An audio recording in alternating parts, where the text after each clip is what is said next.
Sergeant Mallory thought he was just roughing up another kid at a gas station until the handcuffed girl whispered, "Judge Lionel Jefferson." The sun was still strong when Imani Jefferson stepped off the city bus on Union Avenue in Bakersfield, California. School had ended 30 minutes earlier, and she'd been waiting for her best friend, Zaria, to pick her up like they always did on Fridays. But Zaria's brother had the car, so the plan changed. Meet at the Arco on the corner, grab a snack and chill until her mom got off work. Imani wore her Ridgeview High sweatshirt, a gray hoodie with the Panther logo cracking slightly from too many washes. Her braids were pulled into a bun, and her AirPods were, and though only one was working. She scrolled through her phone, texting Zaria, *, "Here, where are you at?" Behind her, a pickup truck rattled into the lot, music thumping low. A few people came and went, nothing unusual. She leaned against the wall near the ice machine, munching on flamin' hot Cheetos and sipping a Gatorade. That's when the black and white cruiser pulled in. She noticed him right away, not because he did anything dramatic, but because he stopped too fast, stared too long. The officer, later identified as Sergeant Rick Mallory, cut the engine and stepped out slowly. Imani lowered her bag of chips, eyebrows pinched. He walked toward her like he already had something on his mind. *, "You waiting for someone?" he asked, voice dry. Imani slipped out one AirPod. *, "Yes, sir. My friend's on the way." "Why are you standing here? You look like you're casing the place." She blinked. "I'm just waiting. I go to school down the street." Mallory didn't move. "You got ID?" Imani hesitated. "Why?" "You're loitering." Imani swallowed hard and reached into her backpack. "I wasn't," she started, but Mallory raised a hand. "Step away from the wall." Now, his tone changed sharp and loud. People at the pumps turned their heads. She looked up confused. "I didn't do anything, sir." "Don't talk back. Hands where I can see him." Imani's stomach dropped. Her heart started thudding. She felt every pair of eyes on her. She put her hands out, one still clutching her ID. Mallory grabbed it from her, glanced at it, then tossed it on the hood. "I asked if you were high. You'd look out of it." "What?" Her voice cracked. "No, I just my friend." He grabbed her wrist. "Wait," she cried, panic bubbling up. "Why are you?" Before she could finish, he spun her toward the cruiser, forcing her against the hood. The metal was hot, the chips dropped. Her Gatorade bottle rolled into the street. "Stop resisting," Mallory barked.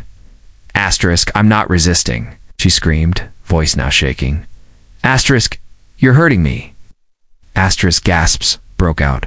Someone yelled, "Hey, what is he doing?" A phone was lifted, then another. "Get it on camera. It's someone." Elle shouted, Monty's face pressed to the metal, tears spilling out of her right eye. She didn't know where to look, what to say. She'd never even been sent to the principal's office, and now she was being cuffed by a grown man twice her size in front of strangers. All she could think about was her father, not because she wanted him to fix it, but because she didn't want him to see her like this. The handcuffs snapped on, tight, too tight. Mallory pulled her upright. "You match a description from a call I got?" he said flatly. "A call from who?" asked one of the bystanders. Imani looked around, trembling. "He didn't get no call," she said quietly. "He just saw me and decided." Mallory ignored the comment. He opened the back of the cruiser, but the cameras were still rolling, and more phones were coming out. But Mallory wasn't thinking about that, not yet. Inside the cruiser, the heat felt thicker. The air conditioning was off. Imani sat stiffly. In the back seat, wrists throbbing from the cuffs. Her backpack was still outside on the ground. Her phone, somewhere in the chaos, had been knocked from her hand. The door slammed shut behind her with a force that made her flinch. Through the tinted window, she could barely see the people gathering around some recording. Others trying to get answers from Mallory, who stood by the front of the car with a scowl, like he couldn't believe people were even questioning him. He wasn't answering anyone, not really, just saying phrases like, "We're handling it." And she matched the description, an asterisk back up, "or you'll be obstructing." A woman in scrubs stepped forward. "I saw the whole thing," she said, pointing. Asterisk, she wasn't doing anything but standing there. That's a child. Mallory didn't respond. He picked up Imani's backpack and tossed it into the passenger seat, then finally got into the car and radioed something quietly into his shoulder mic. Imani sat still. Her hands were behind her, aching. Her legs were shaking, but she didn't want to let herself cry again. She stared at the wire mesh in front of her, breathing shallowly. Mallory didn't look at her. He just started driving. Sir, she managed. Asterisk, can I ask where we're going? Asterisk. Downtown? Asterisk for what? I didn't do anything. Asterisk, you matched a report of a suspicious individual seen lurking behind the station. Asterisk lurking? Her voice rose. Asterisk, I was in front of. The building? I bought snacks.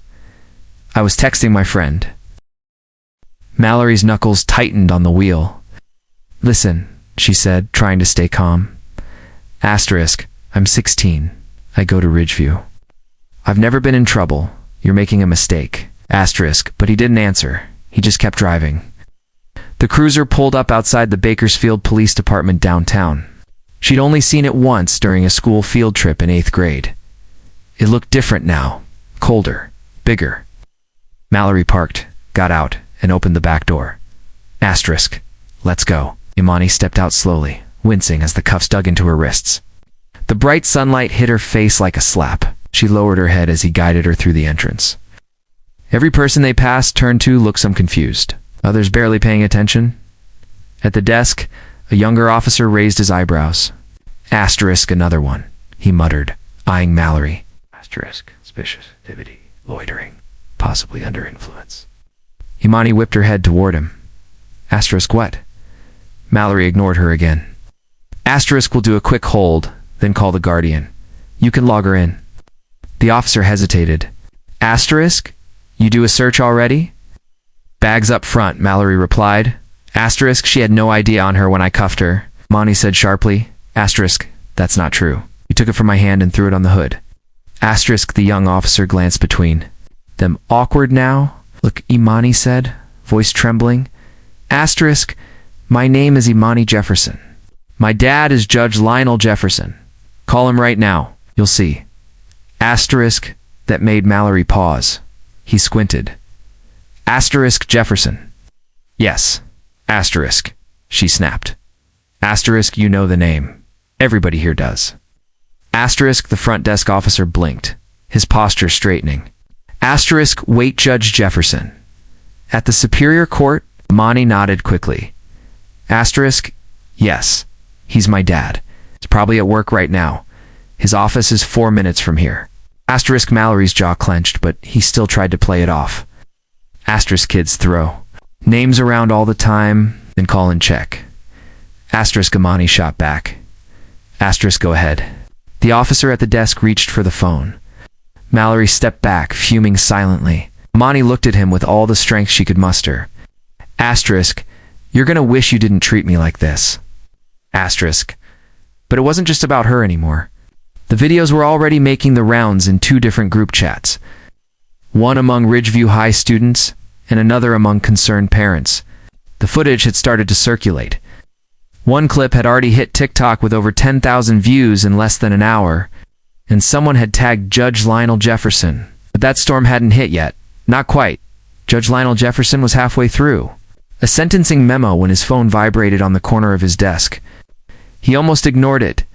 It was a habit, especially when he was in writing mode, but something made him glance over. A notification from his niece popped up. Asterisk, Uncle Lionel. Is this Imani? The link was to a video. Clicked it and there she. Was his daughter pinned to a police cruiser? Face turned toward the camera, expression twisted with confusion and pain. Her hoodie was bunched, her voice clear, cracking. Asterisk, I didn't do anything. Didn't move for a second, just stared.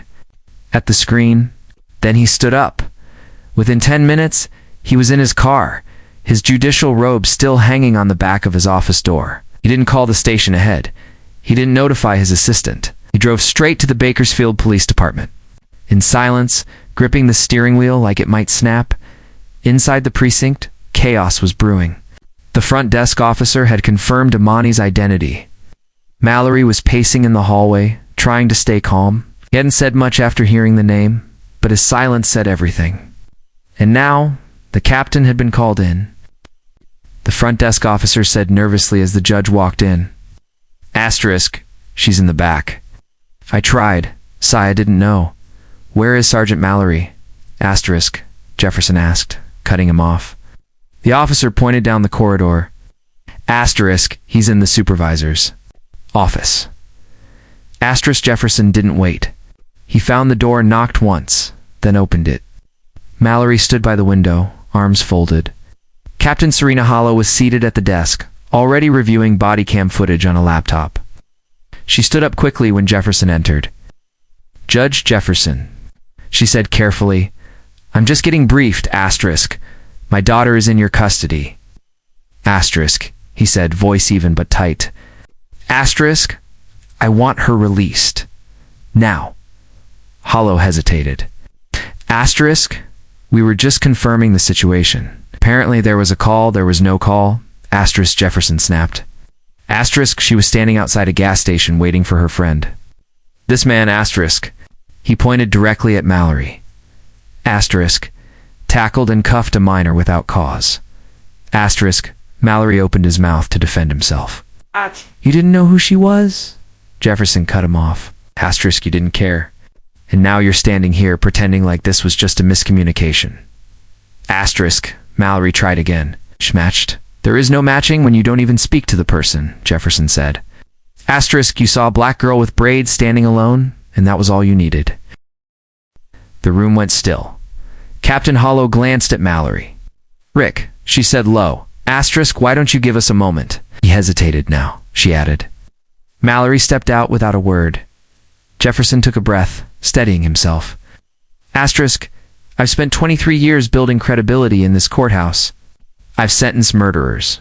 I've signed off on indictments. I've advocated for juvenile rehabilitation programs.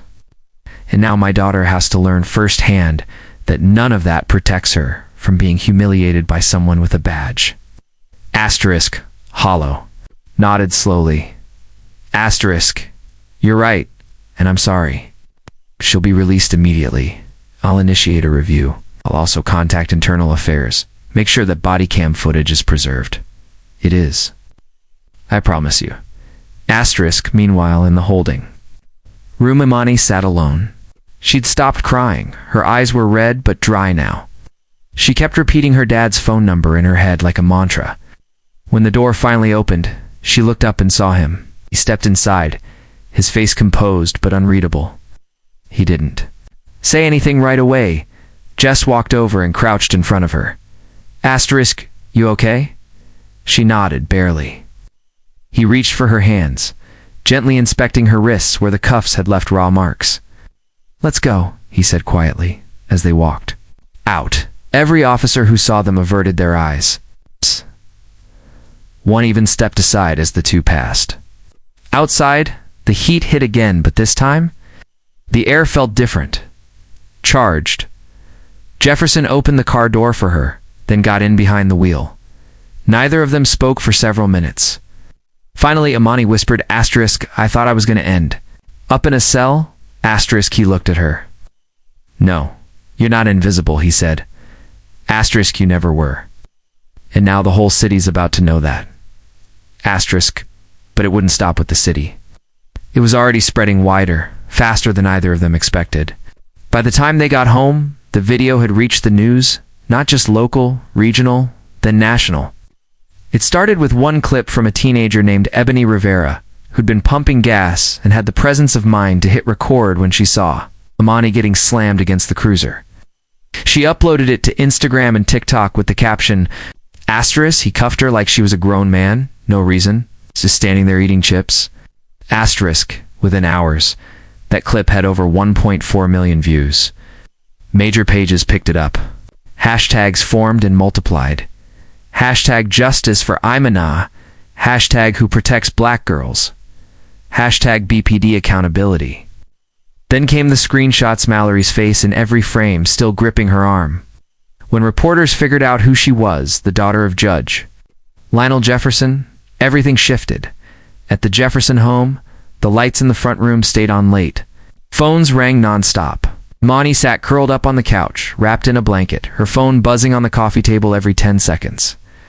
Her mom, Darlene, moved around the kitchen like she was trying to outrun her thoughts.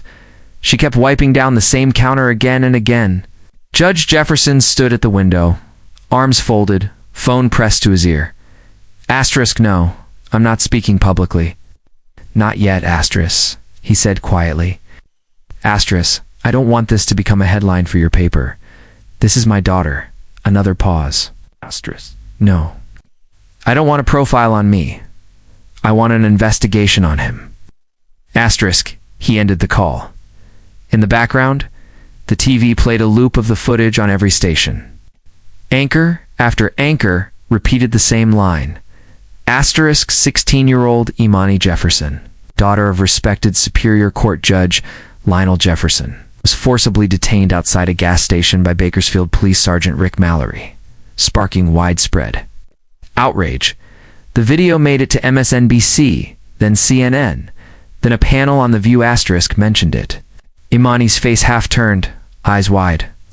Cheeks damp was now being dissected by strangers from coast to coast. Zaria texted her, asterisk girl, the whole school's talking about it. We got a walkout planned for Monday, asterisk Imani read the message and locked her phone without replying. Her dad turned from the window. Asterisk, you okay with staying home the next few days? She nodded. Asterisk, you don't have to talk to anyone unless you want to. No interviews, no statements. We'll handle everything through our lawyer. I'm not scared, asterisk, she said softly.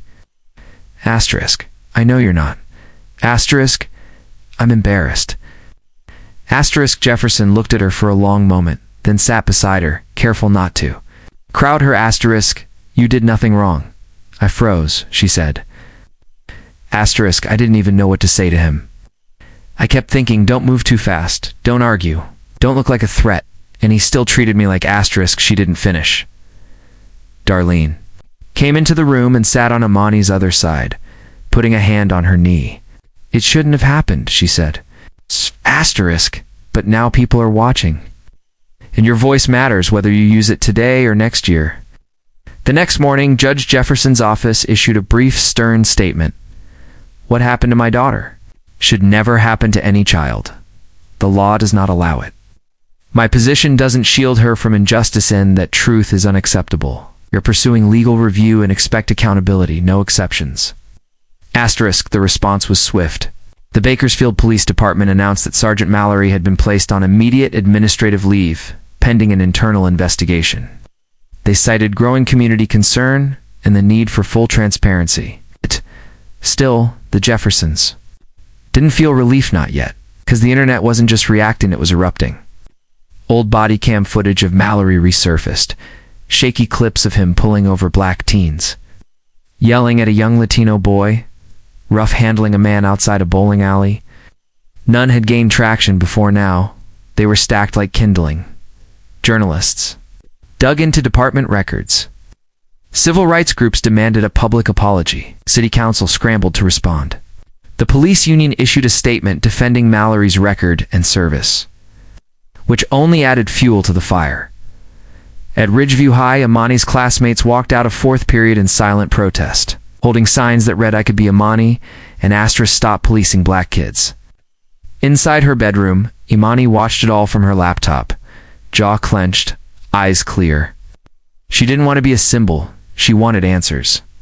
And somewhere deep down, she wanted to face Mallory for revenge.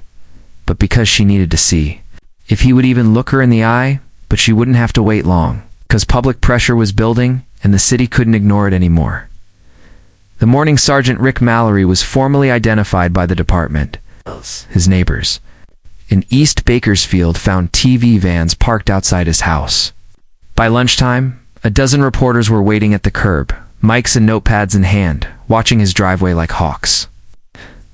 But Mallory didn't come out. Instead, a carefully worded email went out through the Bakersfield Police Department's media office. Asterisk Sergeant Rick Mallory has been placed on administrative leave. The department is cooperating fully with the independent review panel announced earlier this morning. We urge the public to withhold judgment until all facts are reviewed. Asterisk, it sounded official, it sounded reasonable, but it didn't satisfy anyone because something much bigger was already brewing behind the scenes. Quietly, powerfully, Judge Lionel Jefferson had pulled every string he had not to get revenge, not to protect his title, but to demand full accountability through official, public channels. He requested a full briefing from the chief of police, called in civil rights lawyers from Sacramento. Most importantly, he contacted the state attorney general's office, invoking a rarely used procedural review that allowed the state to investigate a local police department for discriminatory patterns. He did it not as a father, but as a legal authority, with a clean record and a long memory. And suddenly, the case wasn't just a local scandal, it was a state matter. That night, Jefferson held a press conference outside the courthouse. The building behind him glowed in the evening sun, tall and square, its steps usually quiet by that hour, but not tonight. Reporters crowded the steps. Police officers lingered near barricades. Dozens of community members stood by, some holding signs, others just watching, arms crossed, faces tense. Judge Jefferson stepped up to the microphones wearing a dark navy suit, tie straight, jaw set. But his voice was almost a calm. Asterisk, my daughter was handcuffed by a public servant who did not recognize her as a human being. To him, she was not a child, not a student, not a citizen, just a problem to be handled. Asterisk, he paused, letting the silence stretch. Cameras clicked. Asterisk, she told him who she was. She was respectful. She followed instructions. He didn't listen.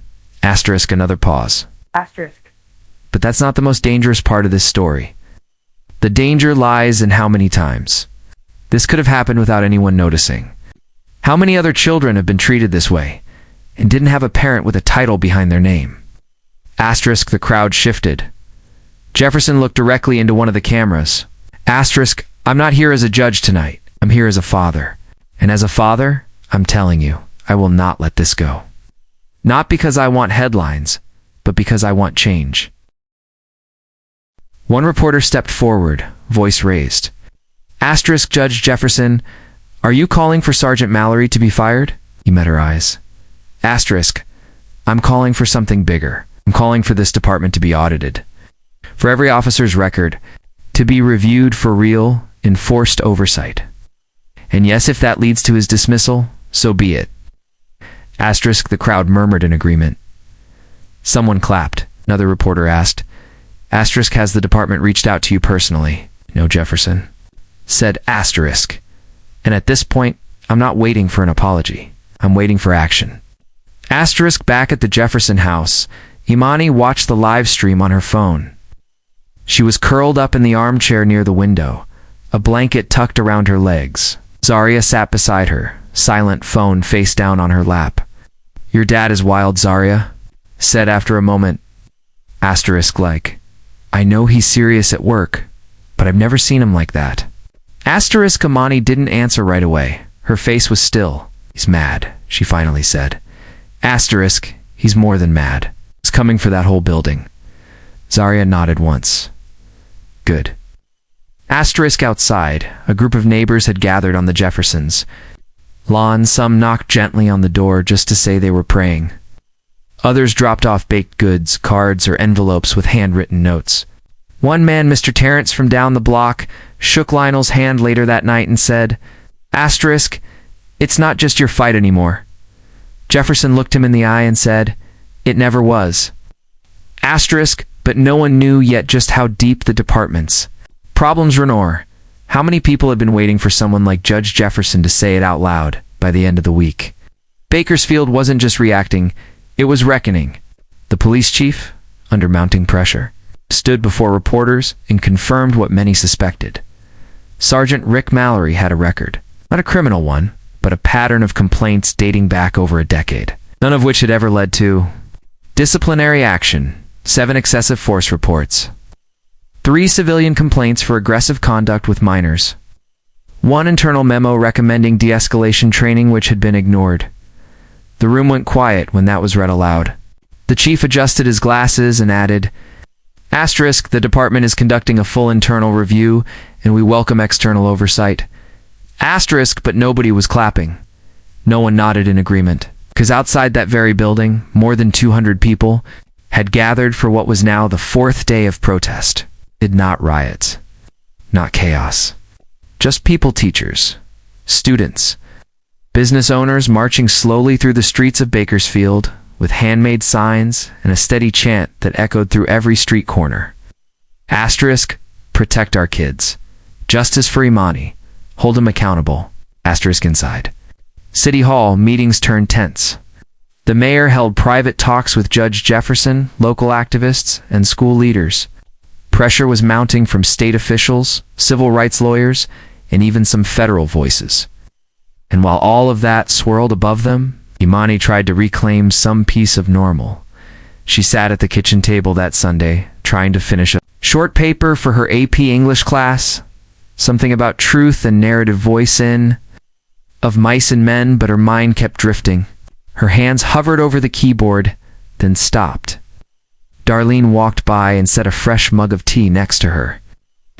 Asterisk, want me to proofread it when you're done? Asterisk, Imani gave her a weak smile. Asterisk, maybe. I'm not even sure what I'm saying yet. Asterisk. Asterisk. That's okay. Just start. It doesn't have to be perfect. Asterisk, across town, Mallory stayed holed up in his home. Camera crew camped out nearby, hoping for a statement, but nothing came. His lawyer released a single sentence to the press. Asterisk, Sergeant Mallory denies any wrongdoing and maintains that he followed procedure. Asterisk, the silence was louder than the words. People began to speak out. Teachers who'd seen him harass students walking home. A grocery clerk who remembered him grabbing a kid by the hoodie outside a Family Dollar. A mother who said he once interrogated her 14-year-old son in front of his classmates for acting suspicious in a parking lot. None of them filed official complaints at the time. They didn't think anyone would listen. But now they were being asked.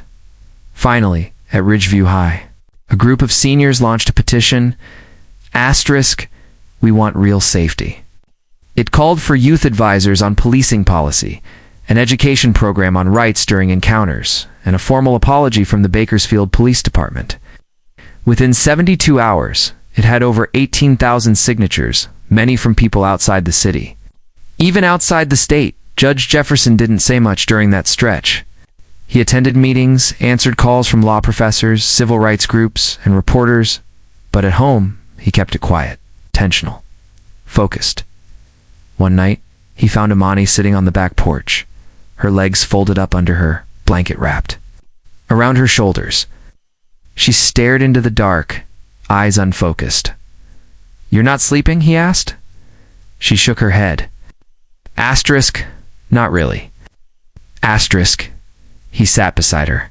Asterisk, you ever wish you weren't a judge? She asked. He thought about that. Asterisk, some days, yeah, because people expect too much. Because sometimes it means I have to sit still when everything in me wants to act. Asterisk, Imani looked at him. Asterisk, you're not sitting still now. Asterisk, no, asterisk, he said. Asterisk, not anymore. Asterisk, the wind rustled the trees gently. The hum of distant traffic reached them, but neither of them moved. Asterisk, do you want to say something? He asked after a moment. Asterisk, to the people, to your classmates? Asterisk, she took a deep breath. Asterisk, I don't want to be a headline. Asterisk, I get that, but maybe I need to say it out loud. Just once. For other girls. Asterisk, he nodded slowly. Asterisk, that's your decision. When you're ready. Asterisk, but Imani wouldn't get much time to decide, because the public hearing was now set for Friday. Her name was already on the witness list. By the time Friday came, Bakersfield didn't feel like the same city. The courthouse lawn had been transformed. Folding chairs lined the grass. Two podiums stood in front of a temporary canopy. Behind them, a banner read, Community Hearing on Police Accountability in clean, bold letters. This wasn't just a show for TV, this was public pressure turned into policy. City officials, police representatives, school board members, clergy, lawyers, and ordinary residents were all present, not in suits and ties, not hiding behind press releases. They were here to face each other, to listen, to speak. And sitting in the second row between her parents was Imani Jefferson. She wore a navy blue blouse, her braids freshly redone by her aunt the night before. Her hands rested on her knees, fingers interlaced, shoulders squared. People kept stealing glances at her, some smiled gently, others just nodded. Those kinds of nods that aren't about words, just respect. Pastor Alton Cares from the Eastside Baptist Church was the first. To speak, he didn't pull punches. "We've heard too many excuses," he said. Asterisk, we've seen too many reports under review. Bakersfield isn't the same town it was 30 years ago, and our policies shouldn't be either. Asterisk, next came a local teacher, then a public defender, then a teenage boy named Malik Winfield, who shared how Mallory once followed him for 4 blocks because he asterisk fit the description of someone who looked nervous. The crowd listened, no outbursts, just stillness and quiet fury. Then the moderator approached the mic again. Asterisk, we now invite Imani Jefferson to speak. She feels ready. Asterisk, Imani stood. The microphone seemed taller than she remembered. Palms were damp, but when she started speaking, her voice didn't waver. Asterisk, my name is Imani Jefferson. I'm 16. I go to Ridgeview High, and I want to say something I didn't get to say that day. She paused. Asterisk, that man, Officer Mallory, looked at me and didn't see a student. He didn't see someone's daughter. He saw a threat, and I've been asking myself why ever since. You could hear a pin drop. I stayed calm. I did what I was taught to do, I answered respectfully. I kept my hands where he could see them, and it didn't matter. That's what scares me the most. Asterisk, she glanced at her dad in the audience. He looked back, calm and steady. Asterisk, I know I got lucky, not because of who my dad is, but because there were cameras, because people spoke up. But what about the kids who don't get filmed? Who get cuffed and forgotten? Asterisk, the moderator nodded gently. Asterisk, you can stop there if you'd like. Asterisk, Imani shook her head. Asterisk, I'm not just asking for him to be fired. I'm asking for y'all to stop pretending this is new. It's not. Just record it now. Asterisk, a wave of murmurs rippled through the crowd. When she stepped down, people stood and clapped, not loud and dramatic, but long and firm. The kind of applause you give someone who said what you've been thinking for years. Later that day, City Council announced 3 key actions. 1. A civilian review board would be created with voting power on officer discipline. Cases 2. Body cam footage would be made public in all future force complaints within 10 days. 3. The department would implement a mandatory retraining program focused on youth interaction, racial bias, and trauma response. It wasn't everything, but it was. More than Bakersfield had seen in decades. Still, there were those who pushed back. A local police union rep went on talk radio that evening, claiming the reforms were reactionary and setting an asterisk dangerous precedent. Some residents said Mallory was asterisk just doing his job.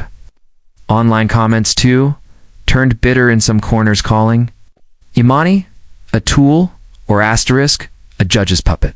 Asterisk Imani read some of it, then shut her laptop. They don't know me, she told her mom that night. Sitting on the couch with her legs tucked under her, Darlene said, asterisk, and they never will. She squeezed her daughter's hand. Asterisk, you already said what matters. Asterisk outside, protest signs leaned against fences. Chalk messages lined the sidewalks near City Hall. Asterisk, we see you, Imani. Asterisk black.